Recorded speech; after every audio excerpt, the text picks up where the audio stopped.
बच्चों, आज हम सब लोग प्रेजेंट कंटिन्यूअस टेंस के विषय में अध्ययन करेंगे। इसकी पहचान है ऐसे वाक्यों के अंत में रहा है, रही हैं, रहे हैं, रहा हूँ इत्यादि शब्द लगा रहता है तथा इसमें कार्य के जारी रहने का बोध होता है। प्रेजेंट कंटिन्यूअस टेंस की ये तो पहचान हो गई। अब हेल्पिंग वर्ब देखते हैं। हेल्पिंग वर्ब अर्थात सहायक क्रिया, जिसको हिंदी में कहते हैं सहायक क्रिया। प्रेजेंट कंटिन्यूअस टेंस की 3 सहायक क्रियाएं हैं, इज, एम, आर। इन तीनों सहायक क्रियाओं को अलग अलग तरीके से प्रयोग किया जाता है। इसका प्रयोग सिंगुलर नंबर के साथ, आर का प्रयोग प्लूरल नंबर के साथ और आई के साथ एम का प्रयोग किया जाएगा। सबसे पहले अफर्मेटिव सेंटेंस देखते हैं।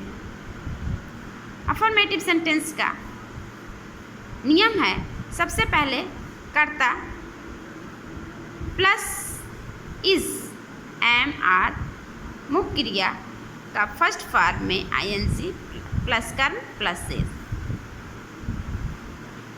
रमेश सो रहा है। रमेश यहाँ पे सिंगुलर नंबर है, इसलिए जो हम सहायक क्रिया इज लिखेंगे, जो ये सहायक क्रिया हम इज लिखेंगे, ये रमेश सिंगुलर नंबर है, इसलिए यहाँ पे क्या लगा, इज लगा। स्लीपिंग मेन वर्ब में अर्थात मुख्य क्रिया में आईएनजी जोड़ दिया गया। स्लीप में आईएनजी जुड़ गया तो क्या हो गया, ये स्लीपिंग हो गया। वह खाना खा रहे हैं। वह अर्थात जो सब्जेक्ट है हमारा, ये क्या है, प्लूरल नंबर में है, जिसके कारण से हम आर का प्रयोग करेंगे हेल्पिंग वर्ब के रूप में और मेन वर्ब में आईएनजी लगाएंगे। उसके बाद हम ऑब्जेक्ट लिखेंगे। मैं जा रहा हूँ। आई के साथ एम का प्रयोग होगा। आई एम, मेन वर्ब में आईएनजी लग जाएगा तो क्या हो जाएगा, I am going. Negative sentence. Negative sentence कर्ता plus is, am, are plus not, मुख्य क्रिया का फर्स्ट फॉर्म में आईएनजी का प्रयोग प्लस कर्म प्लस शेष। वह स्कूल नहीं जा रहा है। वह अर्थात जहाँ यहाँ पे जो कर्ता है, ये क्या है, सिंगुलर नंबर में है। जब कर्ता सिंगुलर नंबर में होता है तो इसका प्रयोग किया। यहाँ तीनों सहायक क्रियाएं लिखी हुई हैं, तीनों में से किसी एक को ही लगाया जाता है, वो भी नंबर के अनुसार। जब सब्जेक्ट हमारा सिंगुलर नंबर में रहेगा तो इसका प्रयोग होगा। सब्जेक्ट अगर हमारा प्लूरल नंबर में है तो आर का प्रयोग होगा। अगर आई है तो एम का प्रयोग होगा। क्योंकि यहाँ सब्जेक्ट हमारा सिंगुलर नंबर में है, इसलिए यहाँ पे क्या प्रयोग किया गया, इज। निगेटिव सेंटेंस होने के कारण इसके बाद ही तुरंत नॉट लगाया जाएगा और मेन वर्ब में आईएनजी का प्रयोग, जैसा कि बताया गया है, मुख्य क्रिया का फर्स्ट फॉर्म प्लस आईएनजी, मुख्य क्रिया के फर्स्ट फॉर्म में आईएनजी का प्रयोग होता है। उसके बाद हम क्या लिखते हैं, ऑब्जेक्ट लिखते हैं।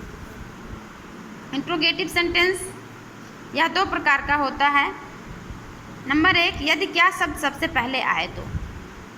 इज, एम, आर तीनों सहायक क्रियाएं, इन तीनों सहायक क्रियाओं में से किसी एक को सबसे पहले लिखा जाएगा, वो भी नंबर के अनुसार। प्लस कर्ता प्लस मुख्य क्रिया का first form plus ING plus कर्म प्लस शेष। क्या वह तुम्हें बुला रहा है। क्या अब सबसे पहले आया क्या शब्द, इसलिए यहाँ पे क्या लिखा जाएगा, सहायक क्रिया सबसे लिखा जाएगा, वो भी किसके अनुसार, सबसे पहले सहायक क्रिया लिखा जाएगा, वो भी किसके अनुसार, सब्जेक्ट के अनुसार। सब्जेक्ट अगर हमारा सिंगुलर नंबर में है तो यहाँ सबसे पहले इज लगेगा। अब इस लगाने के बाद, इन तीनों में से किसी एक को लगाने के बाद अब सब्जेक्ट लगाते हैं। सब्जेक्ट क्या हो गया, ही हो गया। अब मेन वर्ब का फर्स्ट फॉर्म और उसमें आईएनजी जोड़ना है। कॉल मिस बुलाना, और उसमें क्या लगा है, आईएनजी लगा देते हैं तो क्या हो गया, कॉलिंग।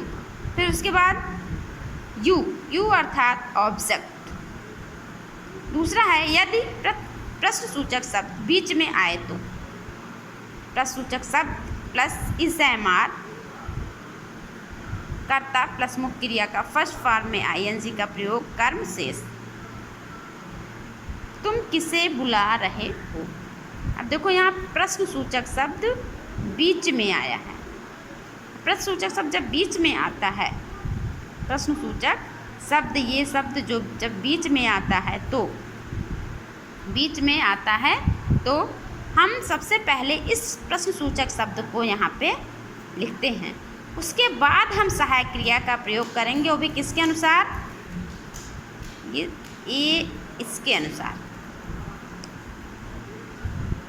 तुम अर्थात यू का मतलब ये किस नंबर में है, ये प्लूरल नंबर में है, इसलिए सहायक क्रिया प्लूरल नंबर की लगी और मेन वर्ब में ing का प्रयोग हुआ, फिर क्वेश्चन मार्क लगाया गया।